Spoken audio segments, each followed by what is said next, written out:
Salam sejahtera Malaysia, selamat petang tuan-tuan dan puan-puan.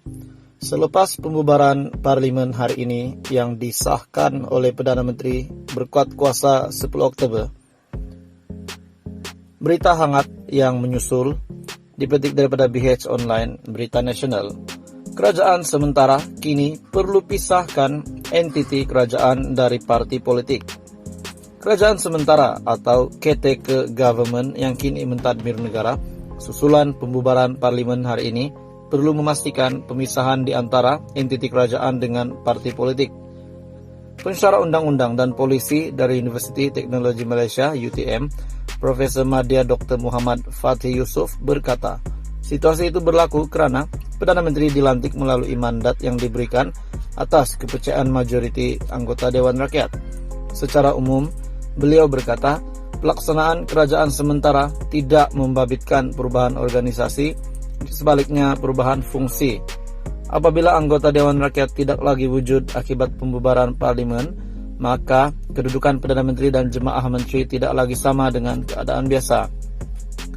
Sewaktu kerajaan sementara, anggota kabinet tidak tertakluk kepada pertanggungjawaban Dewan Rakyat, maka kuasa mereka perlu dihadkan.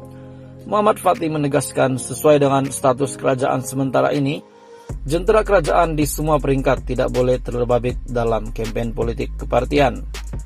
Katanya penjawat awam tidak boleh diarah untuk menguruskan program yang boleh ditafsirkan sebagai tujuan meraih sokongan politik dalam tempo tersebut. Malah, premis milik dan media kerajaan hanya boleh digunakan jika semua parti mendapat peluang untuk memanfaatkannya secara adil.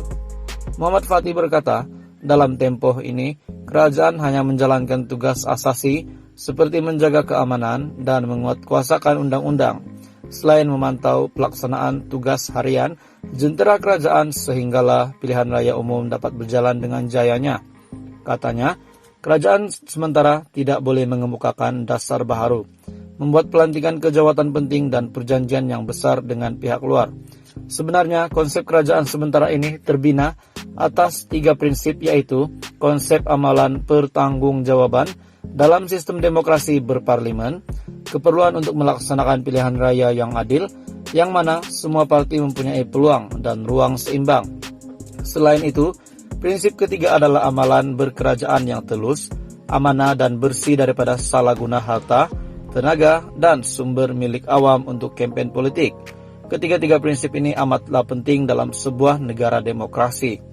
Tegasnya lagi, tanpa amalan kerajaan sementara, berlakulah pencabulan demokrasi, pilihan raya yang berat sebelah, dan penyelewengan sumber awam. Ini bermakna pemimpin kerajaan, baik di peringkat persekutuan maupun negeri, hanya boleh berkempen atas kapasiti parti, bukannya atas jawatan kerajaan. Program kerajaan pada semua peringkat perlu dikurangkan setakat yang boleh bagi mengelakkan salah guna jentera atau program kerajaan untuk mendapat pengaruh politik.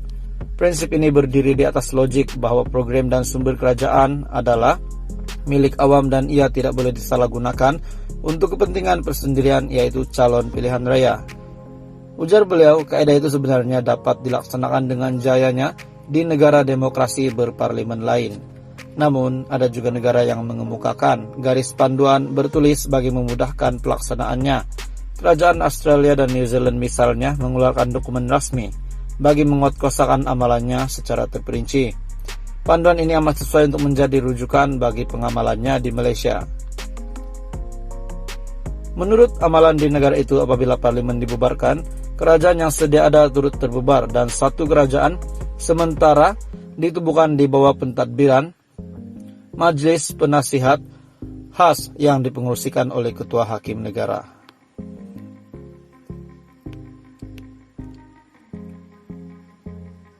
Setuju parlimen dibubarkan pada tahun ini.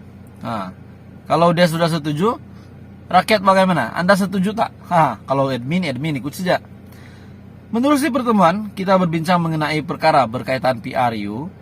Macam-macam isu dibangkitkan dari segi calonnya, duit, jentera dan macam-macam lah.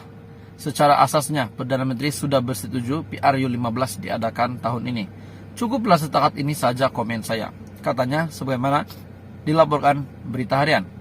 Berdasarkan keadaan itu, berlangsungnya PRU 15 pada tahun 2022. Ini semacam tidak boleh ditolak lagi, melainkan jika Agong enggan memberi perkenan. Sebab kita semua kena dengar, kita kena patuh dengan Agong.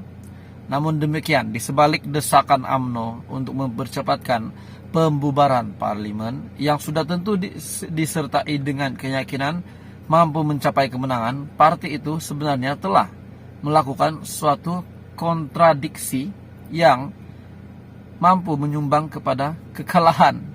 Ini dia. Ini yang kita nak tahu, kita nak korek lagi lebih dalam. Ia berikutan dalam mesyuarat MT semalam. Sementara menunggu memutuskan PRU 15 perlu diadakan pada tahun ini, UMNO juga membuat keputusan menggantung keahlian 2 ketua UMNO bahagian serta memecat seorang ketua cawangan. Nak menang, tapi menggantung keahlian 2 ketua UMNO bahagian, 2 ketua UMNO bahagian digantung, dan juga memecat seorang ketua cawangan. Itu yang nak menang. Dan nak parti menang, cipta musuh. Inilah maksudnya cipta ramai musuh. Mereka yang digantung keahlian selama 6 tahun ialah, inilah dia senara yang digantung. Tajuddin Abdul Rahman, Ketua UMNO bahagian Pasir Salak, merangkap ahli parlimen Pasir Salak, dan Ketua UMNO bahagian Alor Setar, Muhammad Yusuf Ismail. Yang dipecat pula ialah Zaharin Muhammad Yasin, seorang ketua cawangan dalam UMNO bahagian Bandar Tun Razak. Sebagaimana semua orang tahu, tiga pemimpin berkenaan diambil tindakan adalah disebabkan mereka sering mengkritik Presiden UMNO Ahmad Zahid Hamidi. Mengkritik Presiden, dikritik sejak terus dipecat, digantung 6 tahun. Anda rasa, bagi Anda lah, admin bukan memburukkan Presiden UMNO, tapi bagi Anda, jika seorang pemimpin, ketua dalam satu parti itu membuat demikian, adakah Anda rasa dia itu seorang pemimpin yang bagus? Sebab dia kena bawa ahli-ahlinya ataupun orang bawahannya yang dibawanya membawa ke jalan yang benar, memberi teladan yang baik.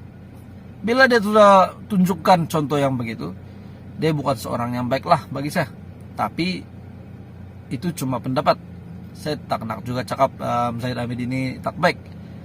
Sebab saya tidak tahu dia, saya tak kenal pun dia, dia pun tak kenal saya. Tapi tonton dan puan-puan, ada baiknya jika beliau dikritik, beliau mengajar orang-orang bawahannya benda yang bagus. Jangan kritik saya, kita bergerak bersama, kita menangkan parti ini, banyak-banyak lah. Bila dia sudah dikritik dan terus dipecat, yang lain pun terus takut, ahli yang lain pun tentu takut dengan Presiden UMNO. Tapi layakkah dia buat begitu? Anda setuju atau tidak dengan kelakuannya? Dan inikah menunjukkan cita-cita UMNO nak menang? UMNO bercita-cita mahu menang, tapi Zahid Hamidi mencipta ramai musuh. Anda setuju atau tidak? Ataupun Anda mempunyai komen apa-apa, Anda boleh komen di bawah. Teruskan bersama di dalam channel ini untuk episode seterusnya berkenaan dengan politik yang panas-panas di Malaysia. Terima kasih Malaysia kerana menonton.